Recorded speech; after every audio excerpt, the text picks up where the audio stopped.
When you first saw the script, what did the script look like? The script read more like a book, which worried me. So I was frustrated by what I didn't know to do in order to do my job. But I didn't know how to emotionally bring these different times hanging from something locked in a box. How do you get to something when you don't have the help of anything organic?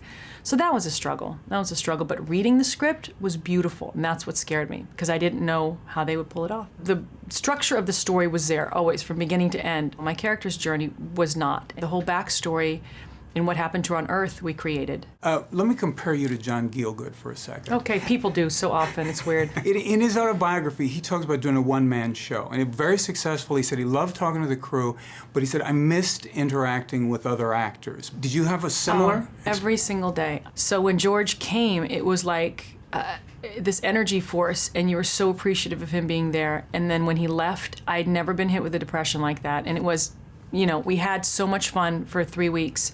But then my friend left, and I was amazed at how I was affected by him going. I had a hard time saying goodbye. I didn't want to look at him. I just could give him a pat, and I walked away, and I was mad.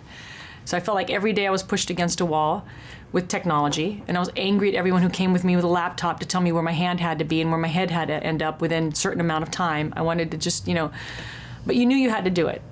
And then it was my job, with all these constraints, to figure out how to be, you know, this person.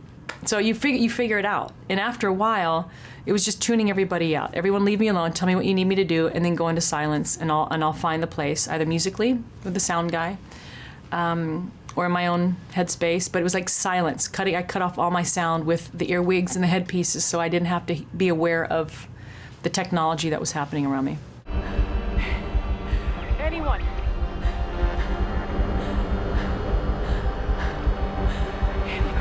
I don't remember ever seeing a character on film where I was so aware of like different rhythms of breathing. Did that come from the emotions, or did you work that out? Breathing was our third character, essentially, you know, because it was something that it was you always knew that there was a life was fading, or someone was fighting for their life, depending on the level of breathing. So every day we would have to amp up to where I was before in the scene we shot, or if we hadn't shot it, we had to establish the level of panic. And we had a doctor that we talked to going, what actually happens when these things happen? What happens to the eyes? And I realized I can't pretend that. I'm gonna have to do it every single day, and you just, I would get so, that's when I would get the most frustrated, because it made you lightheaded, you didn't have your bearings, you know, you couldn't act while, you know, your peripheral vision was going, but you had to get to that level so it looked right in the eyes, your skin did something special. But it was life, or the lack of life.